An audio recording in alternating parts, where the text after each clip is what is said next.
सत साहेब बंदी छोड़ पूर्ण ब्रह्म परमात्मा परम पूज्य पिताजी सदगुरु रामपाल जी के चरणों में दास भाग्येश का कोटि कोटि दंडवत प्रणाम। बंदी छोड़ सदगुरु रामपाल जी की कृपा से ज्ञान यज्ञ मुक्ति बोध का पठन। सभी भाई बहनों को दास का प्यार भरा सत साहेब।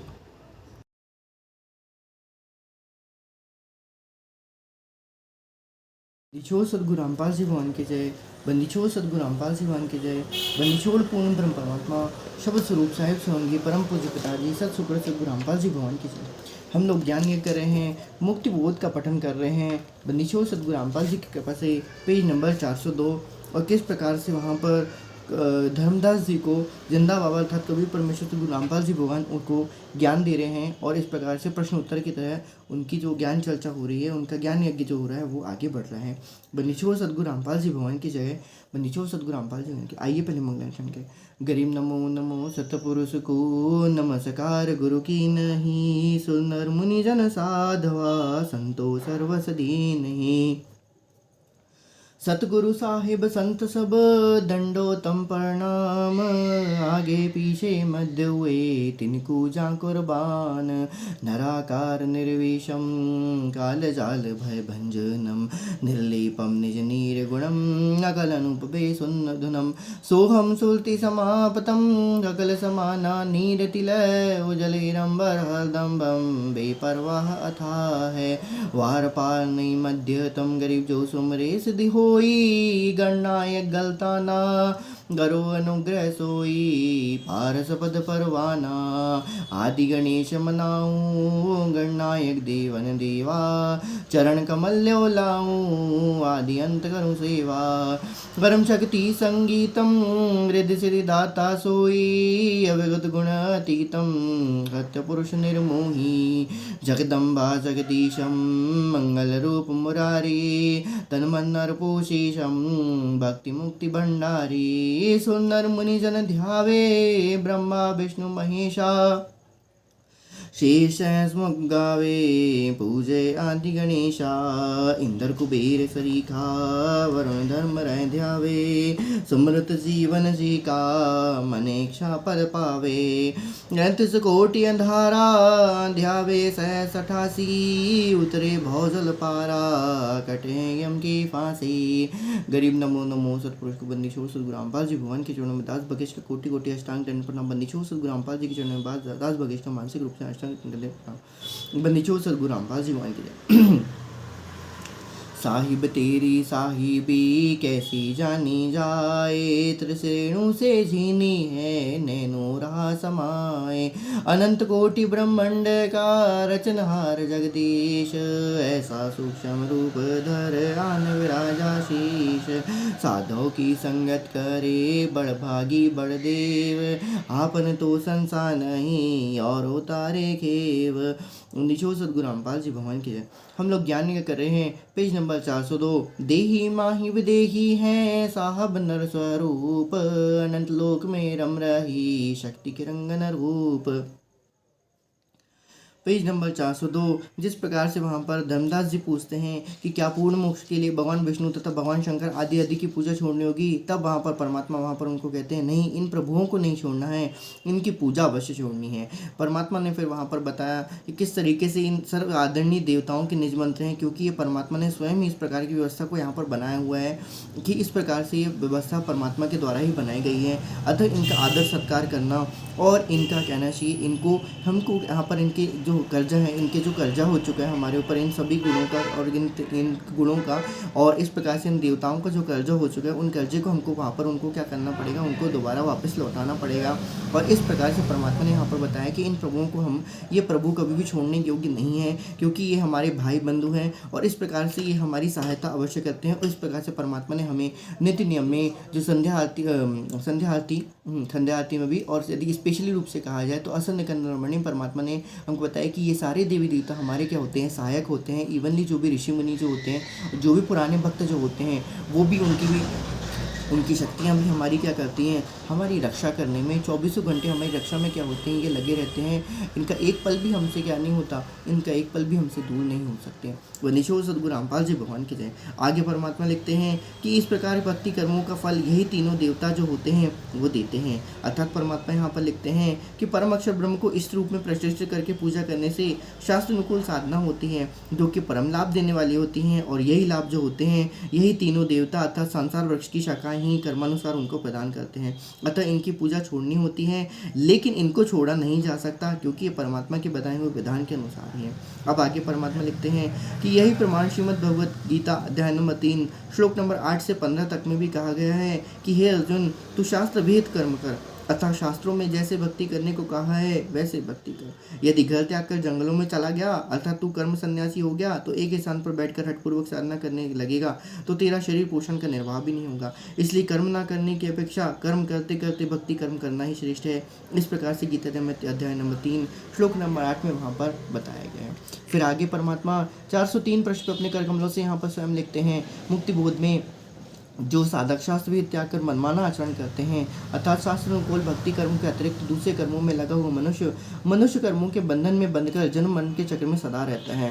भक्ति कर्मों के अतिरिक्त दूसरे कर्मों में लगा हुआ मनुष्य समुदाय कर्मों को बंधन में बंधकर जन्म मरण के चक्र में सदा रहता है। अर्थात कि फलाना ये करना वो करना, कहीं माई मसानी सेना पूजना, कहीं ये पूछना, कहीं ब्रह्म आदि जो पूजा होती हैं, कहीं इसको उसको पूजा करना, तो ये जो होते हैं ये सब भक्ति कर्म के विरुद्ध हैं। क्योंकि भक्ति करना तो सिर्फ परमात्मा ने बताया है कि हमें सिर्फ भक्ति किसकी करनी है, पूर्ण परमात्मा की ही भक्ति करनी है, इसके अलावा और किसी भी भक्ति के योग्य कोई नहीं है। बस आगे परमात्मा क्या लिखते हैं, इसलिए ही गीता ज्ञानदाता कहता है कि इसलिए ही एक उत्तम पत्र जो शास्त्र विरुद्ध भक्ति कर्म जो कर रहा है उससे आसक्ति रहित होकर शास्त्रानुकूल भक्ति कर्म कर। गीता अध्याय नंबर 3 श्लोक नंबर 9 में इसी प्रकार के 3 और श्लोक नंबर 10 में परमात्मा क्या लिखते हैं कि गीता ज्ञानदाता क्या कहता है, संसार की रचना करके प्रजापति यहाँ पर परमात्मा लिखा है कुल के मालिक, और हम जानते हैं कि कुल के मालिक जो होते हैं वो पूर्ण ब्रह्म परमात्मा ही होते हैं। पूर्ण ब्रह्म परमात्मा था सद्गुरु रामपाल जी भगवान ने सर्वप्रथम मनुष्यों की रचना करके साथ साथ यज्ञों अर्थात धार्मिक अनुष्ठानों की जानकारी का ज्ञान देते हुए इनसे कहा कि तुम लोग इस तरह के बताए शास्त्रों कर्मों द्वारा वृद्धि को प्राप्त हो। इस प्रकार शास्त्रों को की गई भक्ति तुम लोगों को इच्छित भोग प्रदान करने वाली हो। इस प्रकार गीता अध्याय नंबर 3 श्लोक नंबर 10 में गीता के ज्ञानदाता ने कहा है कि जो परमात्मा ने बनाए हुए विधान को वही दोबारा क्या करता है, परमात्मा के विधान को क्या करता है, दोबारा से वहाँ पर बताता है। इस प्रकार आगे लिखते हैं अध्याय नंबर 3 श्लोक नंबर 11 में लिखते हैं कि इस प्रकार शास्त्रानुकूल भक्ति द्वारा अर्थात संसार रूपी वृक्ष की जड़ों मूल अर्थात परम अक्षर ब्रह्म की सिंचाई पूजा करके अर्थात देवताओं अर्थात संसार रूपी वृक्ष के तीनों गुण रूपी संसार रजगुण ब्रह्मा सदगुण विष्णु तमगुण शिव जी को उन्नत करो। उन्नत करने का तात्पर्य है कि उनमें अपने भक्ति भाव अपने भक्ति से उनको प्रसन्न करो और उनके जो कर्जे होते हैं उनको वहाँ पर पूरा करो, उनके मंत्रों का जप करो, उनको उन्नत करो। वे देवता इस प्रकार से आपके कर्मानुसार फल देकर उन्नत कर्म करें, आपको देकर उन्नत करें अर्थात आपको भक्ति में आने वाली जो भी परेशानी होती है उनको क्या करें, आपको छोड़ दें। इस प्रकार एक दूसरे से उन्नत करके परम कल्याण अर्थात पूर्ण मोक्ष को प्राप्त हो जाओगे। गीता अध्याय नंबर 3 श्लोक नंबर 11। आगे परमात्मा क्या लिखते हैं कि शास्त्र विधि के अनुसार किए गए भक्ति कर्मों अर्थात यज्ञ द्वारा बढ़ाए हुए देवता अर्थात पांचों यज्ञ निष्काम भाव से जो करते हैं उनके द्वारा जो भक्ति कर्म वहाँ पर इकट्ठे हो जाता है, भक्ति की कमाई एकत्र हो जाती है, वही एकत्र अर्थात बढ़ाए हुए देवता अर्थात संसार वृक्ष की जड़ें अर्थात मूल मालिक परम अक्षर को इष्ट रूप में प्रतिष्ठित करके भक्ति कर्म से बड़ी हुई शाखाएं तीनों देवता तुम लोगों को बिना मांगे ही कर्मानुसार इच्छित भोग निश्चय ही देते रहेंगे। बिना मांगे मिले न भीख, बिन मांगे मोती मिले, मांगे मिले न भीख, बिन मांगे ही कर्मानुसार इच्छित भोग निश्चय ही देते रहेंगे। यहाँ पर स्पेशली एक वर्ड लिखा हुआ है कर्मानुसार अर्थात कि वो ऐसे तो नहीं देंगे, वो कुछ ना कुछ आपको करना पड़ेगा तभी वो आपको क्या करेंगे, कर्मानुसार आपको क्या करेंगे, आपको भोग निश्चित देते रहेंगे। जैसे आम के पौधे की जड़ की सिंचाई करने से पेड़ बनकर शाखाएं उन्नत हो गई, फिर उन शाखाओं को अपने आप फल लगेंगे, झाड़ झाड़ कर गिरेंगे। व्यक्ति को जो कर्मानुसार धन प्राप्त होता है वह उपरोक्त विधि से होता है। परमात्मा ने क्या लिखा, व्यक्ति को जो कर्मानुसार धन प्राप्त होता है वह उपरोक्त विधि से प्राप्त होता है। परमात्मा ने इसके लिए बताया कि कर्मानुसार अर्थात जो कोई नौकरी करता है या कोई व्यापार करता है या किसी के यहाँ मजदूरी करता है या जो भी कुछ किसी के यहाँ काम करता है वो होता है आपका कर्म, और उसके अनुसार आपको क्या होता है, धन प्राप्त होता है, वह उपरोक्त विधि से होता है। उपरोक्त विधि मतलब कौन सी, जो परमात्मा बताया कि आपने जो भक्ति विधि करी है, भक्ति का धन जो संचित हुआ है वो भक्ति का धन उनके माध्यम से अर्थात किसी उन देवताओं के माध्यम से वो किसी दूसरे के यहाँ नौकरी कराएंगे, उनका बढ़ाएंगे और आपको भी उसमें से क्या मिलेगा, आपको मिलेगा। इस तरीके से परमात्मा लिखते हैं, यदि कोई व्यक्ति उन देवताओं द्वारा दिए गए धन में से पुनः दान पुण्य नहीं करता, अर्थात जो पुनः शासन को साधना नहीं करता, केवल अपना ही पेट भरता है, स्वयं ही भोगता रहता है, वह तो परमात्मा का चोर ही है। गीता अध्याय नंबर 3 श्लोक नंबर 12 में। इसलिए परमात्मा कहते हैं कि सभी यज्ञों में परमात्मा क्या होते हैं, यज्ञ में परमात्मा प्रतिष्ठित होते हैं। इसलिए परमात्मा ने कम से कम 10वें अंश के लिए स्पेशल लिखा हुआ है, 10वें अंश को देना चाहिए, ताकि आपका ये जो भार है वो आपके ऊपर नहीं चढ़ेगा। इसलिए परमात्मा लिखते हैं कि अपना पेट भरता है, स्वयं ही भोगता रहता है, तो वह परमात्मा का चोर ही है। तो इस प्रकार से यदि आपने 10वां अंश परमात्मा के लिए योग्य निकाल दिया है, जो आपके 10वां अंश होता है, धीरे धीरे करके 90% अंश आपका बुढ़ापे तक 90% अंश परमात्मा के लिए हो जाना चाहिए, जब आपकी जैसी भक्ति हो जाएगी। और इसी प्रकार से ये शासन कुल साधना और ये 10वें अंश का जो है, वो 10वें अंश का पैसा जो होता है वो परमात्मा बताते हैं कि वह तो जो नहीं देता वो तो परमात्मा का क्या है, चोर ही है। अब आगे परमात्मा क्या लिखते हैं, शास्त्रोनुकूल भक्ति की विधि में सर्वप्रथम परमात्मा को भोग लगाया जाता है। ओए ओए, शास्त्रोनुकूल भक्ति की विधि में सर्वप्रथम परमात्मा को भोग लगाया जाता है। परमात्मा अर्थात गुरु रूप में प्रतिष्ठित इष्ट जो होता है उसके लिए परमात्मा ने कैसा ही लिखा है कि भैया, परमात्मा ने यहाँ पर भी पहले लिखा था कि हाँ,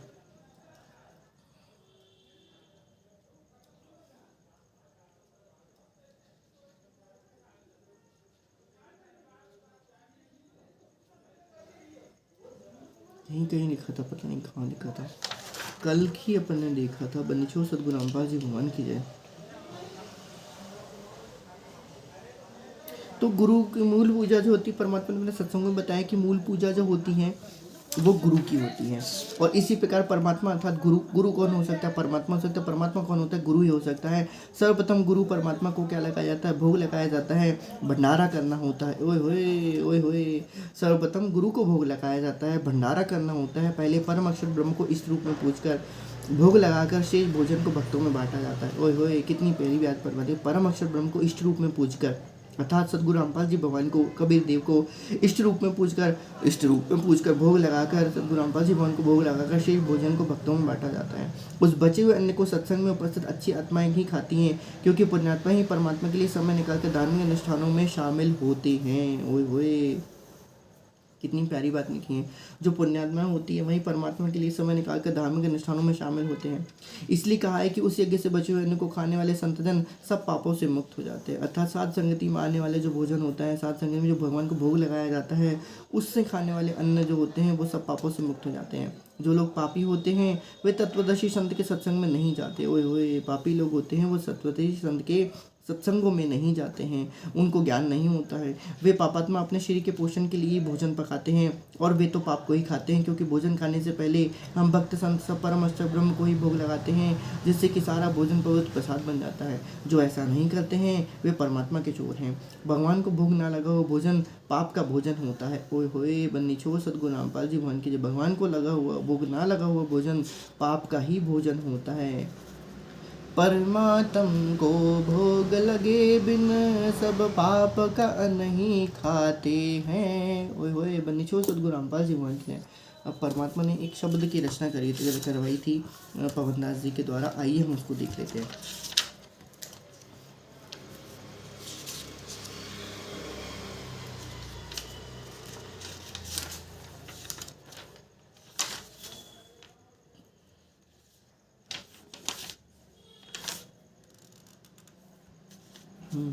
भोग लगाऊं महिमा गाऊं सतगुरु से करूं अरदास, चरण में रखना जी, चरण में रखना जी। गुरु रूप में साहिब कबीर गाँव घड़ाना परकट है। गुरु रूप में साहिब कबीर गाँव घड़ाना परकट है। इनको ना पहचान के इंसान मानव तन में मरकट है। इनको ना पहचान के इंसान मानव तन में मरकट है। इनका ध्यान और ज्ञान नहीं बंदे, इनका ज्ञान और ध्यान नहीं बंदे। खोले बजर का पाठ चरण में रखना जी, चरण में रखना जी। भोग लगाऊं महिमा गाऊं अत गुरु से करूं अरदास, चरण में रखना जी, चरण में रखना जी। सात दीप और नौ खंड, सतगुरु सम नहीं दूजा है। सात दीप और नौ खंड, सतगुरु सम नहीं दूजा है। सुन नर मुनि जन तीनों देवा, करते गुरु की पूजा है। सुर नर मुनि जन तीनों देवा, करते गुरु की पूजा है। गुरु ही माता गुरु ही दाता, गुरु बिन यम की मार। चरण में रखना जी, चरण में रखना जी।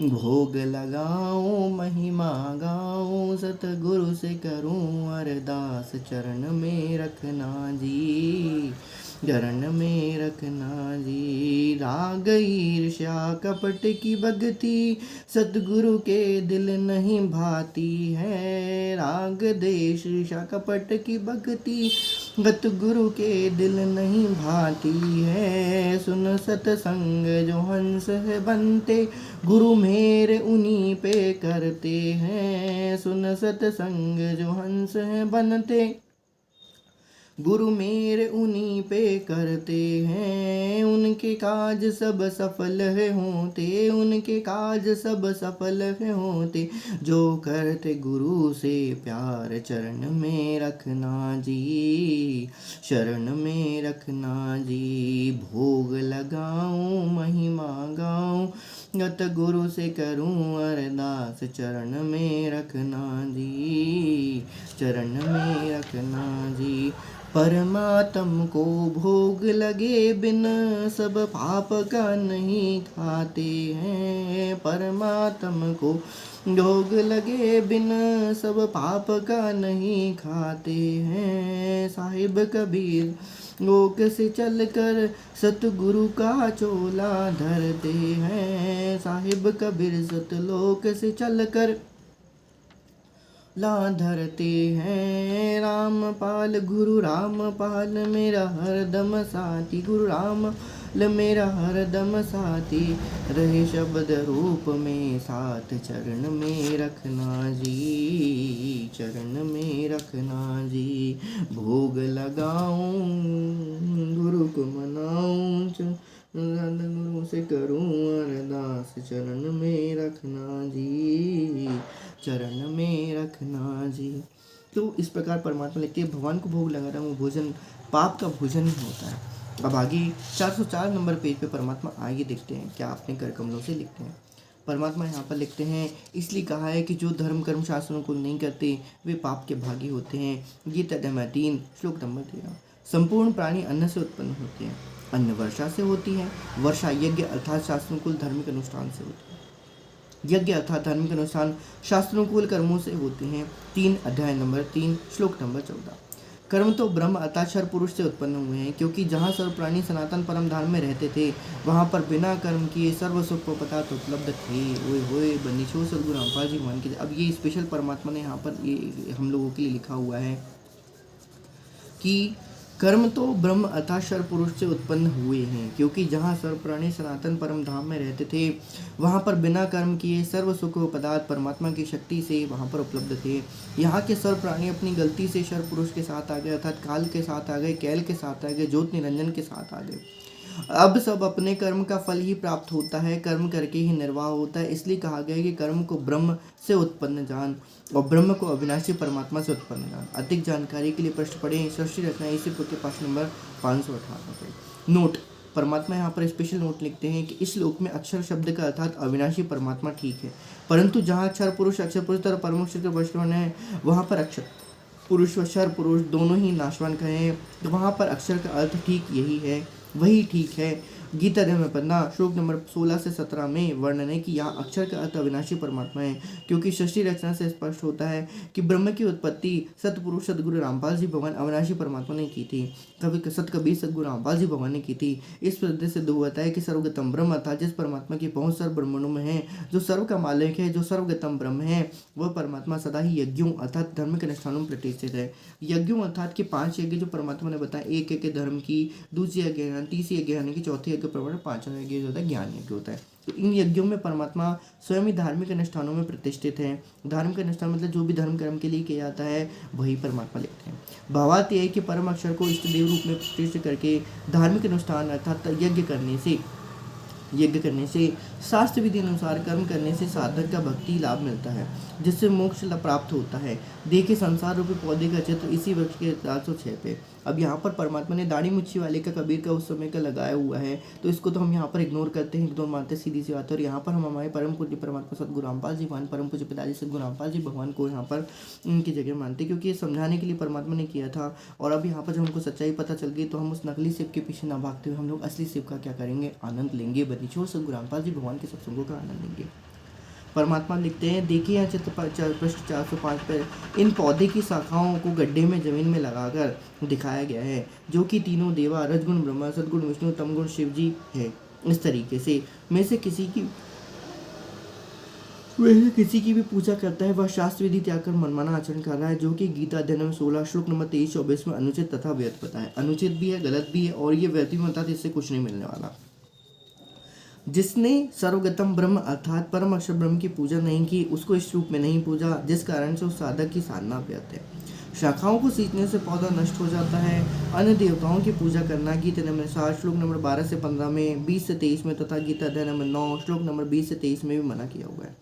देखिए यहाँ चित्र इसी पृष्ठ के पृष्ठ 406 पे सीधा लगाया गया पौधा जो शास्त्र वेद अनुसार साधना है, यही मोक्षदायक है। यही प्रमाण गीता ग्रंथ में भी है। इसलिए हे धर्मदास, श्री ब्रह्मा जी, श्री विष्णु जी तथा श्री विष्णु जी को नहीं छोड़ना है। उनकी पूजा इष्ट रूप में करते हो वह छोड़नी है। परमात्मा कहते हैं कि उनको इष्ट मान के जो आप कर रहे हो कि भाई यही सब कुछ करने वाले, यही मोक्षदाता करने वाले, तो इस रूप में आपको ना मानते हो, उनको क्या करना है, सिर्फ एक देव रूप में मान के उनकी क्या करनी है, आपकी पूजा नहीं करनी है। मतलब उनके पूजा नहीं करनी है, बाकी उनके मंत्रों का जप तो करना है, क्योंकि वो हमारे क्या है, वो हमें लाभ देते हैं, वो हमारे भाई बंधु हैं। उनमें भी क्या है, उनमें भी सत्य का गुण है, अर्थात परमात्मा की शक्ति के अनुसार उनमें कुछ ना कुछ विधान परमात्मा ने उनको दिया हुआ है। इस प्रकार से वो भी हमारी क्या करते हैं, सहायता करते हैं। ये हमारे भाई बंधु हैं जो किसी कारण से किसी समय में काल के लोक से नहीं निकल पाए, और उनके पास भक्ति धन बहुत अधिक था, और इस कारण से उन्होंने काल ने उनको क्या कर दिया, ब्रह्म विष्णु महेश का क्या कर दिया है, ये बना के रख दिया, उनके पोस्ट बना के रख दिया। तब भक्ति का पूर्ण मोक्ष संभव है। तो इस रूप में करते हो वह शून्य, यह भक्ति का पूर्ण मोक्ष संभव है। पेज नंबर 405 पे आप देख सकते हैं जो परमात्मा ने ऐसा बताया हुआ है उल्टा, और फिर पेज नंबर 400 से परमात्मा ने सीधा वृक्ष बताया हुआ है, और ये हम इसको बाद की कृपा से बाद में देखेंगे। अब पेज नंबर 407 पे परमात्मा आइए देखते हैं क्या लिखते हैं। प्रश्न करते हैं धर्मदास जी, हे जनता, आप जी ने तीनों देवताओं रजगुण ब्रह्मा सतगुण विष्णु तथा तमगुण शिव जी की भक्ति करने वालों की दशा तो श्रीमद् भगवद गीता अध्याय नंबर 7 श्लोक नंबर 12 से 15, 20 से 23 तथा अध्याय नंबर 9 श्लोक नंबर 23 में प्रत्यक्ष प्रमाणित कर दिया। तीनों गुण रजगुण ब्रह्मा सतगुण विष्णु तथा तमगुण शिव जी की भक्ति करने वाले राक्षस स्वभाव को धारण किए मनुष्यों में नीच दूषित कर्म काले मूर्ख कहा गया है। यहाँ पर 4 गालियाँ उनको दी है जो ब्रह्मा विष्णु महेश को देवता मान के काम करते हैं।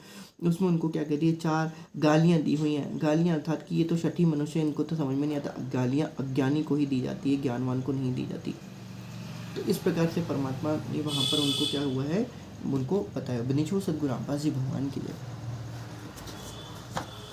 तो गीता ज्ञानदाता को भी नहीं भजते। परमात्मा यहाँ पर लिखते हैं कि गीता ज्ञानदाता स्वयं कह रहा है कि किस प्रकार से ये जो मूर्ख जो क्षति मनुष्य होते हैं वो गीता ज्ञानदाता जो ब्रह्म है उसकी भी वो भक्ति नहीं करते हैं। इस प्रकार से फिर आगे परमात्मा क्या लिखते हैं कि इन देवताओं की भक्ति पूजा करने वाले को सुख समय स्वर्ग समय क्षणिक होता है, स्वर्ग समय क्षणिक होता है। अब परमात्मा ने यहाँ पर एक प्रकार से बताया हुआ है कि जो जिनकी भक्ति करता है, जो अंत समय में जिसकी भक्ति भाव से क्या होता है उत्पन्न रहता है, और उसी के भाव से क्या होता है वो मृत्यु को प्राप्त हो जाता है, वो सबसे पहले उसी के ही लोक में जाता है। ऐसा विधान बना हुआ है कि जो अंत समय में जिस भगवान की भक्ति का कराया है उसने, और जिनकी वो पूजा करता है उस तरीके से वो उनके क्या हो जाएगा, लोक में सबसे पहले क्या होगा, प्रतिष्ठित होगा। वहाँ पर वो जितने समय उसकी भक्ति का बना हुआ होगा, जितने उसके पुण्य होंगे उतने समय तक क्या करेगा, वो वहाँ पर सुख भोगेगा, और फिर उसके बाद वापस उनको कर्मानुसार अलग अलग योनियों में, फिर उसको नरक में, और इस प्रकार से फिर उसको क्या करना पड़ेगा, यहाँ धरती पर वापस अपनी भक्ति करने के लिए उसको आना पड़ेगा। तो वही परमात्मा बताते हैं, यहाँ पर लिख देते हैं कि अन्य देवताओं की भक्ति पूजा करने वालों को सुख जो मिलता है, सुख का समय मिलता है, जो स्वर्ग का समय मिलता है वो क्षणिक होता है, अर्थात कम समय के लिए होता है। स्वर्ग की प्राप्ति करके शीघ्र ही पृथ्वी पर जन्म धारण करते हैं। हे महात्मा जी, कृपया कोई संसार में बताओ वैसे ऐसा प्रकरण सुनाइए जिससे आप जी की बताई बातों की सत्यता का प्रमाण मिले। अब यहाँ पर धर्मदास जी क्या कहते हैं कि भाई आपने पूरा पूरा सब कुछ बता दिया, अब संसार में हुए कोई ऐसा घटना चक्र बताइए जो हमको सुना हुआ हो या ऐसा हो वैसा हो। तो इस प्रकार से आप कुछ कथा सुनाइए, प्रकरण सुनाइए जिससे आप जी की बातों में सत्यता का प्रमाण मिल जाए। अब ये जो सत्यता का प्रमाण होता है, इसे मन मांगता है, क्योंकि आत्मा को कभी सत्यता के प्रमाण की आवश्यकता नहीं होती है, क्योंकि आत्मा वचन पे चलती है। तो वचन जो कह दिया वो तो परमात्मा क्या कर लेती है, मान लेती है, एक्सेप्ट कर लेती है। अब उत्तर जिंदा जगदीश का, ओए होए जिंदा जगदीश सदगुरु रामपाल जी भगवान का उत्तर। रजगुण ब्रह्मा के उपासकों का चरित्र। अब परमात्मा यहाँ पर तीनों ब्राह्मण जो तीनों होते हैं, रजगुण ब्रह्मा, सदगुण तमगुण विष्णु और आदि आदि के लोगों को परमात्मा बताते हैं कि इनकी पूजा करने से किस प्रकार की उनके साथ क्या गति हुई और किस प्रकार से उनको किधर का मोक्ष मिला नहीं मिला, परमात्मा वो बताते हैं। परमात्मा लिखते हैं रजगुण ब्रह्मा के उपासकों का चरित्र। अब यहाँ पर ये सिर्फ परमात्मा ने इसे उदाहरण दे के बताया हुआ है, ऐसे उदाहरण हमारे सामने कई हैं, अनेकों उदाहरण हैं जो किसने किसकी भक्ति किया और उसके बाद उसको क्या क्या मिला और उसकी दुर्गति हुई कि सदगति हुई अंत में, ये तो हर कोई जानता है। आगे परमात्मा क्या लिखते हैं आइए देखते हैं। तो रजगुण ब्रह्मा के उपासकों का चरित्र। अब रजगुण ब्रह्मा अर्थात जो वेद पाठी होते हैं वो ब्रह्मा के कहे अनुसार तप करते हैं, है ना, तीर्थ व्रत नहीं जाते, तप करते हैं, तप करने के बाद दान दक्षिणा देते हैं और इस प्रकार से वो काम करते हैं, पाठ पढ़ाते, ये करते वो करते, बार बार एक ही मंत्र को रट्टा लगाते हैं, जैसे गायत्री मंत्र का लगा दिए उनके हिसाब से जो गायत्री मंत्र है वो, और इस तरीके से कोई भी रट लिए उनको सिद्धियाँ प्राप्त हो गई। अब परमात्मा उसके बारे में बताते हैं कि ये जो रजगुण ब्रह्मा के उपासक होते हैं उनका चरित्र कैसा होता है। परमात्मा लिखते हैं एक हिरण्यकश्यप ब्राह्मण राजा था। अब हिरण्यकश्यप तो हर कोई जानता है, सतयुग में सतयुग के पहले चरण में हिरण्यकश्यप जो था सतयुग के प्रथम चरण में आया हुआ था। उसके समय में धरती जो थी उसके पूरे अंडर में थी और वो वहाँ पर अपने आप को भगवान बनाना चाहता था, इवन ये ब्रह्मा से भी ऊपर अपने आप को सिद्ध करना चाहता था। हिरण्यकश्यप ब्राह्मण राजा था, किसी कारण उसको भगवान विष्णु से ईर्ष्या हो गई। अब परमात्मा ने यहाँ पर नहीं बताया कि किस कारण से हुई, बस उसको किसी कारण उसको भगवान विष्णु से ईर्ष्या हो गई। अब ये किसी कारण यहाँ पर सीधे सीधे समझ में आ जाना चाहिए आपको कि किसी कारण से किस कारण से होगा। ऑब्वियसली काल उनके मन में क्या हो गया, समा गया, है ना, तब से राजमन मानव जन्म तीसरे शुक्र समानव। तो ये मन ने काल ने उसके बकवाद कराई, मन रूपी काल ने उससे बकवाद कराई और फिर उस कारण से क्या करी, उन्होंने विष्णु से जानबूझ के उसको क्या कर दी, ईर्ष्या करवा दी। आगे उस राजा ने रजगुण ब्रह्मा जी के देवता से भक्ति की करके प्रसन्न किया। ब्रह्मा जी ने कहा कि हे पुजारी, मांगो, क्या मांगना चाहते हो। हिरण्यकश्यप ने मांगा कि सुबह मरूं न शाम मरूं, न बाहर मरूं न भीतर मरूं, दिन में मरूं न रात में मरूं, 12 मास में न मरूं, न आकाश में मरूं न धरती में मरूं। ब्रह्मा जी ने कहा ठीक है भाई, तथास्तु। इसके पश्चात हिरण्यकश्यप ने अपने आप को अमर मान लिया और अपना नाम जाप करने को कहने लगा। ओए होए, कितनी घटिया बात थी, पूरा की पूरा काल का यहाँ पर पूरा की पूरा उसने करी। इसके पश्चात हिरण्यकश्यप ने अपने आप को अमर मान लिया और अपना नाम जप करने को कहा। जो विष्णु का नाम जपता उसको मार देता। उसका पुत्र प्रहलाद विष्णु जी की भक्ति करता था, उसको कितना सताया था। परमात्मा ने हम भगत जो विष्णु था उसकी भी हमने यहाँ जो प्रहलाद था उसकी भी हमने परमात्मा ने हमको सत्य कथा बताई हुई है कि किस तरीके से पहले वो भी क्या था, इसी के अनुसार चलता था, अर्थात हिरण्यकश्यप के अनुसार चलता था। जो टेक्स्ट बुक वहाँ पर उस समय जो लिखी गई थी, है ना, वो शैतानिक टेक्स्ट बुक जो हिरण्यकश्यप ने अपने हिसाब से लिखवा दी थी। जैसे आज के समय में जो जो भी संविधान वगैरह को आदि को मानते हैं या जो भी किसी प्रकार से और भी दूसरे इतर जो भी होते हैं उनको वेद पुराण को आदि को मानते हैं, जो भी बुक्स वगैरह होती है सब शैतानिक होती है। शैतानिक अर्थात कालिक होती है, काल प्रेरित होती है, इनमें भक्ति का कख भी नहीं है और इवन इसमें तो समाज और मानवता का भी कख नहीं है। तो इस प्रकार से उस समय भी सारे बुक वगैरह जो भी पढ़ने लिखने की जो भी चीज़ें थी, मंदिर जो भी वॉटेवर जो भी कुछ हो गया था, हिरण्यकश्यप ने क्या किया था, अपने हिसाब से उसको क्या कर लिया था, वहाँ पर पूरी तरीके से अपने आप को भगवान बनाने के लिए उसने ढाल के रखा हुआ था। तो इसी प्रकार से प्रहलाद भी क्या करता था, पहले उसकी ही भक्ति करता था, फिर बाद में परमात्मा ने प्रहलाद को सही भक्ति को मार्ग पे लाने के लिए परमात्मा को न जाने कितने कितने लीलाएं करनी पड़ी, तब जाके वो फिर वहाँ पर भक्त प्रहलाद जो था वो भगवान विष्णु की जो भक्ति पे था उस पर अटल हुआ। लेकिन वो विष्णु की भक्ति थी कहते हैं, लेकिन वो तो कहा बताने के लिए बताई गई थी। एक्चुअल में उसको भक्ति जो थी वो परमात्मा ने ही दी हुई थी उसको, और उसको उन्होंने विष्णु की भक्ति का जो मंत्र होता है वो परमात्मा ने जो हमको देते हैं 5 मंत्रों में से, उनमें से परमात्मा ने उसको वहाँ पर उसको दिया हुआ था। और इस प्रकार से वहाँ पर परमात्मा ने ही सारा कुछ किया था, वो परमात्मा ने ही वहाँ पर किया था। परमात्मा ने बताया है कि हिरण्यकश्यप को मारना जो था वो विष्णु का ब्योत तो था ही नहीं, क्योंकि उनके बस की बात थी ही नहीं, विष्णु का ब्योत नहीं था, वो तो सिर्फ परमात्मा ही क्या कर सकते थे, उनको वहाँ से आते, क्योंकि ये तीनों देवता जो होते हैं ये प्रकृति अर्थात ब्रह्म के द्वारा बंधे हुए विधान से क्या होते हैं, बंधे हुए थे। तो पहले 12 माह ही होते थे, उसके बाद फिर परमात्मा ने क्या किया, एक 13वां पुरुषोत्तम मास एक्स्ट्रा जो करा वो परमात्मा ने मास रचाया, क्योंकि ये शक्ति जो होती है वो सिर्फ और सिर्फ पूर्ण ब्रह्म परमात्मा के हाथों में ही होती है, क्योंकि वही इसको कर सकते हैं। ठीक है, इसी प्रकार से एक गौतम अहिल्या नाम का जो प्रकरण आता है, गौतम ऋषि और अहिल्या के प्रकरण आता था। उस समय त्रेता, पहले द्वापर आना चाहिए था, फिर त्रेता आना चाहिए था, 1 2 3 4 में आना चाहिए, फिर 1 3 4 1 3 2 और फिर 4 आया। इस प्रकार से ये सिद्धि शक्ति से क्या होता है, ये पूरी की पूरी क्या कर दिया जाता है, ट्रांसफॉर्म कर दिया जाता है। ठीक है, तो ये परमात्मा की भक्ति से ही संभव है। अर्थात यदि किसी ऋषि ने पहले किसी समय में भगवान सदगुरु रामपाल जी भगवान की भक्ति करी होगी, लेकिन वो पार नहीं हो पाए, अज्ञानवश किसी कारण से वहाँ रह गए, और उस कारण से उन्होंने अपनी सिद्धि को इस तरीके से क्या कर लिया, उन्होंने बर्बाद करना क्या कर दिया, स्टार्ट कर देते हैं। वो आगे परमात्मा क्या लिखते हैं कि उनका पुत्र प्रहलाद विष्णु जी को भक्ति करता था, उनको कितना सताया था। इधर कथा तो आप परिचित है। भावार्थ यह है कि रजगुण ब्रह्मा का भक्त राक्षस कहलाया।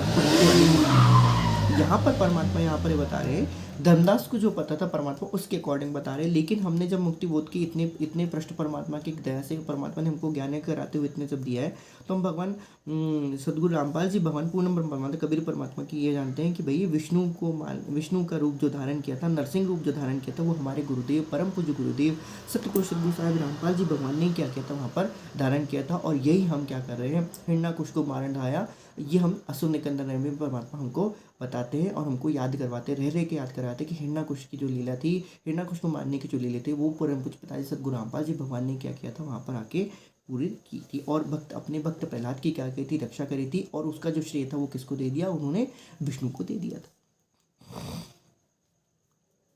भावार्थ परमात्मा ने यहाँ पर ये बताया कि रजगुण ब्रह्मा का भक्त जो था राक्षस कहलाया, कुत्ते वाली मौत मारा गया।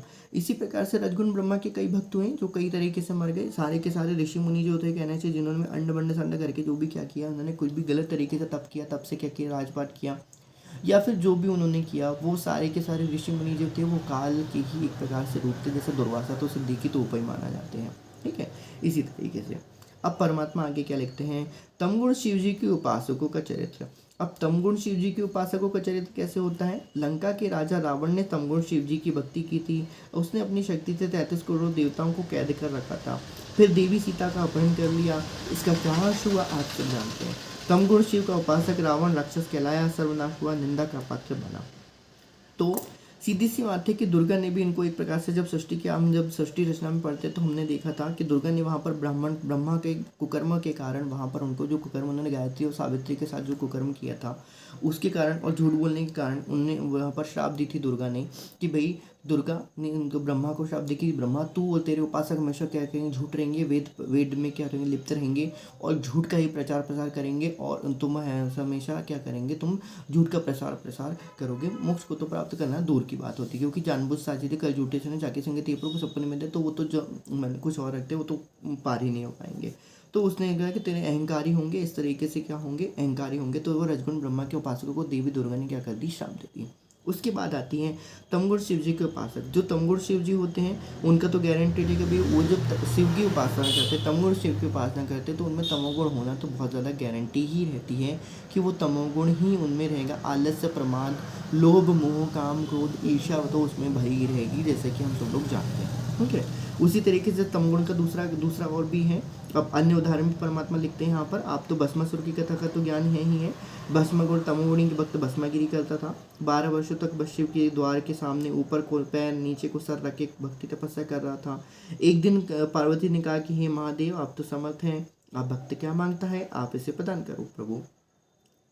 भगवान शिव ने भस्मागिरी से पूछा, बोलो भक्त क्या मांगता है, मैं तुझ पर अति प्रसन्न हूँ। भस्मासुर ने कहा कि पहले वचनबद्ध हो तब मांगूंगा। भगवान शिव वचनबद्ध हुए तब भस्मागिरी ने कहा कि आपके पास जो भस्म कंडा है वह मुझे प्रदान करो। शिव प्रभु ने वह भस्म कंडा भस्मागिरी को दे दिया। कड़ा हाथ में आते ही भस्मागिरी ने कहा कि हो जा शिव जी होशियार, तेरे को भस्म करूंगा तथा पार्वती को पत्नी बनाऊंगा। अब परमात्मा ने यहाँ पर ये बताया कि कितना भी कर लो, इन 3 देवताओं की करते भक्ति, उनके कदे न हो वे मुक्ति। कहने का मतलब है कि उनकी मुक्ति तो पॉसिबल ही नहीं है। जब 3 गुणों से ही उनकी मुक्ति पॉसिबल नहीं है तो आदि आदि से तो जन्म मृत्यु के चक्र से तो छोड़ना छोड़ ही दो। क्योंकि गीता में भी यही बताया गया है कि इन तीनों गुणों की जो करता है भक्ति वो मनुष्यों में नीच दूषित कर्म करने वाले अधम राक्षस आदि आदि हैं, मूर्ख मनुष्य हैं, और इनको कभी भी तत्व ज्ञान प्राप्त हो ही नहीं सकता। और इनकी भक्ति जो होती है वो सुख भी सब क्या होता है, क्षणिक होता है। सुख क्षणिक होता है, 2 मिनट के लिए उनको मिला, जैसे कि हिरण्यकश्यप को कुछ राज मिला, उसके बाद फिर उसकी बहुत कुत्ते यानी मौत मरा। शिव जी रावण भी ये हुआ, वो भी उसका हष्ट हुआ, वो भी निंदा का पात्र गया, उसका भी सर्वनाश हुआ, कुल का भी उसने सर्वनाश किया। परमात्मा कहते हैं 1 लाख पूत 1.25 लाख नाती, उस रावण के दिया ना बातें। उस रावण के घर में 1 लाख पुत्र और 1 लाख पुत्र और 1.25 लाख नाती थे, सब के सब क्या हो गए, भस्म हो गए। वहाँ पर उस युद्ध में इतना घनघोर युद्ध हुआ कि वो सब के सब मर गए। ऐसा नहीं दोनों तरफ की सेनाएं मरी थी वहाँ पर, परमात्मा ने लाख उसको समझाया था। तो सिर्फ वहाँ पर 2 ही भक्त थे वहाँ पर, उनके कारण उनका विनाश नहीं हुआ, क्योंकि वो भक्त थे। एक तो था आपका विभीषण, परमात्मा सद्गुरु रामपाल जी का भक्त था, और दूसरा जो भक्त थे वो थे हमारी मंडोदरी बहन थी। तो वो दोनों भाई बहन वहाँ पर क्या करते थे, उन्होंने परमात्मा की भक्ति करी थी, और इसलिए पूरे उसमें से वही 2 भर बचे थे, बाकियों का और को कोई प्रमाण वहाँ पर नहीं आता है। आगे निंदा का पात्र बना। अब भस्मागिरी इसी प्रकार से जो था वो क्या कहता था, उसने भी भस्म करना मांगा, और तेरे को भस्म करूंगा तब पार्वती की पत्नी बनाऊंगा, यह कहकर अभद्र ढंग से हंसा तथा शिव जी को मारने की उनकी ओर बढ़े। भगवान शिव उस दुष्ट को उद्देश्य जानकर भाग निकले, पीछे पीछे पुजारी, आगे आगे देव शिव जी तमोगुण भागे जा रहे थे। अब यहाँ पर विचार करने की जो बात है, परमात्मा ने आगे लिखा हुआ है बंदीछोड़ सद्गुरु रामपाल जी भगवान की, पेज नंबर 407 पढ़ रहे थे हम, 408 पर 408 हम आज कर लेते हैं बंदीछोड़ सद्गुरु रामपाल जी की।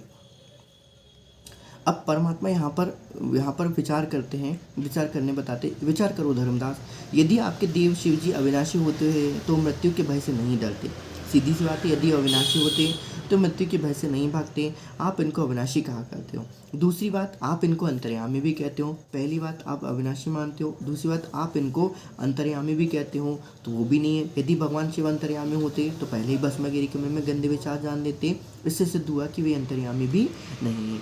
तीसरी बात, जिस समय भगवान शिव जी आगे आगे और भस्मागिरी पीछे पीछे भागे जा रहे थे, उस समय भगवान शिव ने अपनी रक्षा के लिए परमेश्वर को पुकारा था। ओए होए, बंदीछोड़ को उन्होंने पुकारा था। उस समय परम अक्षर ब्रह्म श्री पार्वती जी का रूप बनाकर भस्मागिरी दुष्ट के सामने खड़े हो गए तथा कहा कि ये भस्मागिरी आ मेरे पास बैठ। तब वहाँ पर परम अक्षर ब्रह्म अर्थात सत्य कबीर सद्गुरु रामपाल जी महान पार्वती का रूप बनाकर भस्मागिरी दुष्ट के सामने खड़े हो गए तथा कहा कि ये भस्मागिरी आ मेरे पास बैठ। तो ये परमात्मा की लीला यहाँ पर थी। तो भस्मागिरी को पता था कि अब शिवजी इस निकट स्थान पर नहीं रुकेंगे। भस्मागिरी ने तो पार्वती के लिए सर्वोपद्रव कर रखा था। हे धर्मदास, आपको सर्वकथा का आगे पता है। पार्वती रूप में परमात्मा ने भस्मागिरी को गंड हाथ नाच नचाकर भस्म किया। तमोगुण शिव जी का पुजारी भस्मागिरी अपने गंदे कर्म से भस्मासुर अर्थात भस्मा राक्षस कहलाया है। और इस प्रकार से अब और भी हैं। अब परमात्मा लिखते हैं, इसलिए इन तीनों देवों के पुजारियों के राक्षस स्वभाव को धारण कर मनुष्यों में नीच दूषित कर्म करने वाले को मूर्ख कहा गया। अब सद्गुण से विष्णु जी के पुजारियों की कथा सुनाता हूँ। उस समय हरिद्वार में हर की पौड़ियों पर कुंभ का मेला लगा। उस अवसर पर 3 गुणों के पासक अपने अपने समुदाय में एकत्र हो जाते। हर पैड़ी हर हेत न जाना, वाहना तेग चलावे, काटे शीश नहीं दल करुणा जग में साधक आवे, जो जन इनके दर्शन को जावे उनको भी नरक पठावे हैं। परमात्मा सूक्ष्म वेद में परमात्मा ने यहाँ पर लिखा हुआ था इनके बारे में, आइए पहले देखते हैं। तो एक समय हरिद्वार में हर की पौड़ियों पर कुंभ का मेला वहाँ पर लगा हुआ था। उस अवसर पर तीनों गुणों के उपासक अपने अपने समुदाय में बंदीछोड़ सद्गुरु रामपाल जी की जय। गिरिपुरी नाथ नागा ये भगवान तमोगुण शिव के उपासक होते तथा वैष्णव सद्गुण भगवान विष्णु जी के उपासक होते हैं। हर की पौड़ियों पर प्रथम स्नान करने वाले 2 समुदायों नागा तथा वैष्णवों का झगड़ा हो गया। हर की पौड़ियों पर प्रथम स्नान करने वाले 2 समुदायों नागों तथा वैष्णवों का झगड़ा हो गया।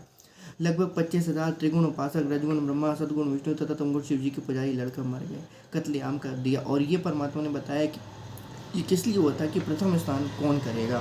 प्रथम स्नान करने पे समुदायों में क्या हो गया, झगड़ा हो गया। तलवार और छुरी कटारी से एक दूसरे की जान ले ली। इस प्रकार से पूरा रक्त जो हो गया वहाँ पर जो नहाने गए थे, और वहाँ पर उन्होंने क्या कर दिया, वहाँ पर उन्होंने खून खान वहाँ पर कर दिया, गंगा का जल उन्होंने क्या कर दिया, दूषित कर दिया। परमात्मा सूक्ष्म वेद में कहा है कि तीर तुपक चलवारी कटारी जमगढ़ घोर बधावे हैं। हर पेड़ी हर हेत न जाना जाना तेग चलावे हैं। काटे शीश नहीं दिल करना जग में साधक आवे हैं। जो जन इनको दर्शन कुचावे उनको भी नरक पटावे हैं। अब परमात्मा ने यहाँ पर ये सब कहानी मैनेजमेंट वालों के लिए भी कह दी है। परमात्मा ने एक प्रकार से यदि हम देखें तो परमात्मा ने सिर्फ मैनेजमेंट वालों के लिए नहीं कही है, और भी जो अलग अलग पंथ समुदाय वाले होते हैं, जो अलग बाबा लोग बने बैठे हैं, जो अपने साथ इतने सारे सिक्योरिटी गार्ड लेके चलते हैं, परमात्मा उनके बारे में यहाँ पर कह रहे हैं कि तीर चुपक तलवारी कटारी जमगढ़ घोर बजावे हैं बधावे हैं। जमगढ़ जोर बधावे हैं, अपने साथ साथ क्या करते हैं, बॉडी गार्ड रखते हैं, पिस्टल रखते हैं, ये करते हैं, वो रखते हैं, डंडे वाले रखते हैं। इसलिए परमात्मा उनको क्या कहते हैं, ये साधु नहीं है, ये तो क्या है, ये राक्षस हैं। हर पैड़ी हर हेत नहीं जाना वहाना तेग चलावे हैं। परमात्मा कहते हैं हर पैड़ी हर हेत नहीं जाना। हर की पैड़ी थी वो, अर्थात वहाँ पर हरि अर्थात सदगुरु रामपाल जी महाराज, हरि जो पापों का हरने वाला होता है, वो हर की पैड़ी पैड़ी अर्थात उनका द्वारा था वहाँ पर। हर हेत नहीं जाना, वहाँ पर उनका किसी का भी तुमने क्या नहीं किया, उस दरबार में किसी ने अपने आप की मर्यादा नहीं रखी। जाना तेग चलावे हैं, तेग अर्थात वहाँ पर झगड़ा कर लिया उन्होंने अपना।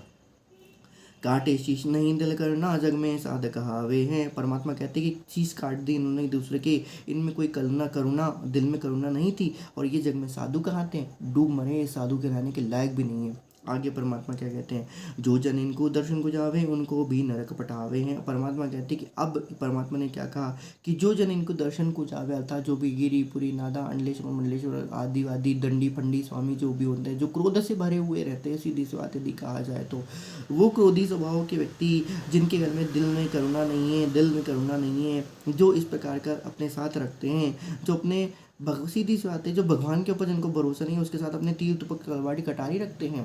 परमात्मा क्या कहते हैं, जो हर पैड़ी का हेत नहीं जानते हैं, जो जन इनको दर्शन को जावे उनको भी नरक पटाते हैं। अर्थात जो इनके दर्शन करने जा रहे हैं, जो सब के सब क्या है, नरक के भागी ही होंगे, क्योंकि उनको तो कुछ सत्य ज्ञान वहाँ पर होने वाला है ही नहीं। आगे परमात्मा लिखते हैं, हे धर्मदास, उपरोक्त सठ घटनाओं से सिद्ध हुआ कि रजगुण ब्रह्मा जी, सतगुण विष्णु जी तथा तमगुण शिव जी की पूजा करने वालों को गीता अध्याय नंबर 7 श्लोक नंबर 12 से 15 में राक्षस स्वभाव को धारण किए मनुष्य में नीच दूषित कर्म करने वाले मूर्ख कहा गया। परमेश्वर जिंदा जी के मुकम्मल से उपरोक्त कथा सुनकर धर्मदास जी को फिर फटने को हो गया, चक्कर आने लग गए। हिम्मत करके धर्मदास बोला, हे प्रभु, आप तो मुझ ज्ञान के अंधे को आंखें दे दी दाता। उपरोक्त सर्व कथाएं हम सुना तथा पढ़ा करते थे, परंतु कभी विचार नहीं आया। कितनी प्यारी बात उसने वहाँ पर बोली है कि कभी विचार नहीं आया। इसलिए परमात्मा कहते हैं कि एक एक बातों को आपको क्या करना पड़ेगा, सत्संग की एक एक बातों को, एक एक घटनाओं को आपको क्या करना पड़ेगा, सूक्ष्म से सूक्ष्म तरीके से आपको क्या करना पड़ेगा, उनके ऊपर विचार करना पड़ेगा। यदि विचार नहीं करा तो फिर वही आप दिक्कत हो जाएगी कि हम गलत रास्ते पर गए। तो वहीं पर वहाँ पर क्या कहते हैं धर्मदास कि उपरोक्त सर्व कथाएं सुनकर दाता आपके मुकम्मल से हमें कथा सुनी और पढ़ा करते थे, परंतु कभी विचार नहीं आया कि हम गलत रास्ते पर चले। आपको 100 बार धन्यवाद है, आप जी ने मुझ पापी को नरक से निकाल दिया। प्रभु ओए होए बंदी छो सदगुरु रामपाल जी भगवान की जय।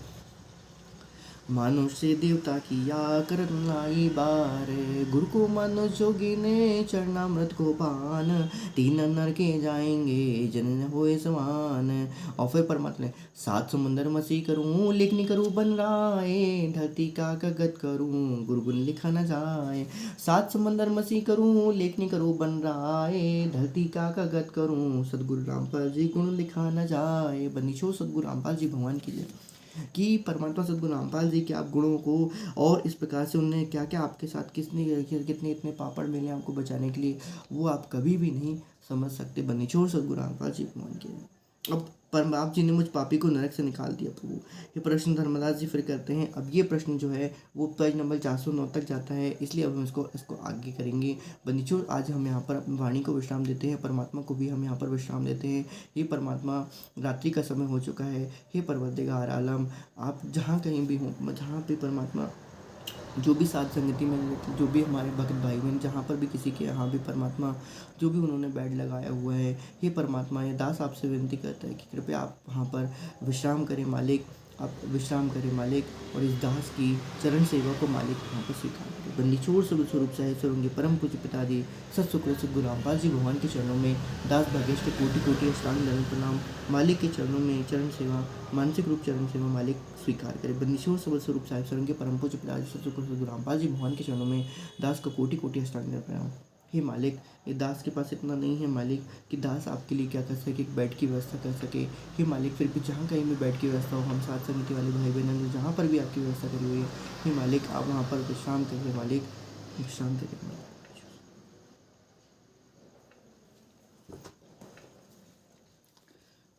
बनीचो सदगुरु रामपाल जी बन गए।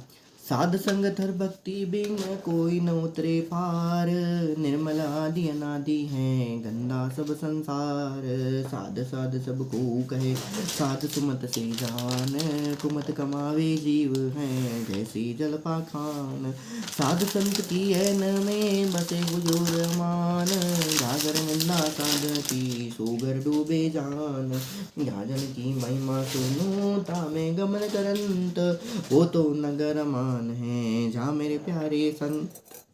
संत सकल के मुकुट हैं साईं साध समान, बड़ भागी वे हंस हैं जिन संतों नाल पिछान। कबीरा खड़ा बाजार में मांगे सबकी खैर, ना काहू से दोस्ती ना काहू से बैर। क्या मुकले विनती करूं लाज आवती मोही, तुम देखत अवगुण मेरे कैसे भाऊं तो ही। बनीचोर सदगुरु रामपाल जी मान के जय, बनीचोर सदगुरु रामपाल जी मान के सभी भाई बहनों को दास का प्यार भरा सत साहेब बनीचोर सदगुरु रामपाल जी मान के जय, बनीचोर सदगुरु रामपाल जी मान के, बनीचोर सदगुरु रामपाल जी के चरणों में दास बगेश को कोटि कोटि अष्टांग दंड प्रणाम। मालिक कृपा कर। एक घड़ी आधी घड़ी आदि में पुनियाद, कबीर संगत साधु की कटे कोटि अपराध।